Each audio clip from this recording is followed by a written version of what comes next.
And the fitna that Allah will test my ummah with is money. Every ummah is tested with one fitna. Hadith is in Sunan al-Tirmidhi. The fitna that Allah will test my ummah with is money. That one day money came from Bahrain. So he prayed Fajr and he saw the masjid packed like it was Jum'ah. And he said, "It looks like you have heard that the money has arrived." They said, "Yes." He said, "I give you glad tidings. Don't worry. You will get your money." Hadith in Sahih Bukhari. "But wallahi, I am not worried that you will be poor after I die.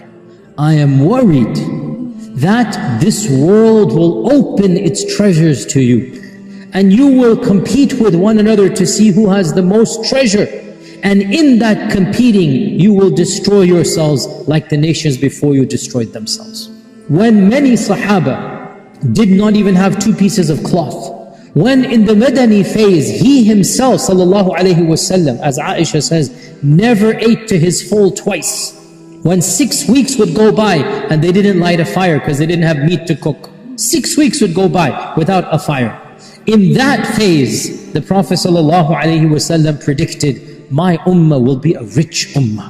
And we have wealth. Even the lands that are deemed to be poor, their natural resources are of the most wealthy. Even, for example, Afghanistan that has a low GDP, the natural resources in terms of minerals, in terms of what it has, the world is salivating over it because of what it has.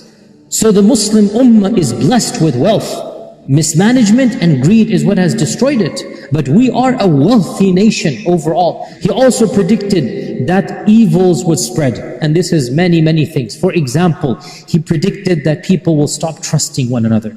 The loss of amana, trust. He said, when people stop trusting one another, wait for Judgment Day, it's around the corner.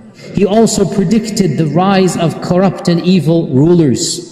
When people who are not worthy become leaders, he said, wait for Judgment Day. The worst become the leaders, wait for Judgment Day. He predicted that the ummah would fight at a time when no 2 Muslims had ever drawn swords against one another. Imagine that.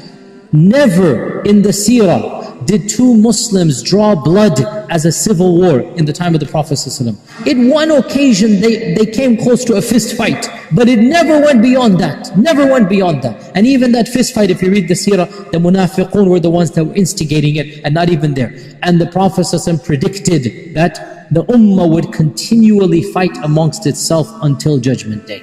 Once the sword is unsheathed, he said, it will never be put back in, and the ummah will constantly fight until Judgment Day.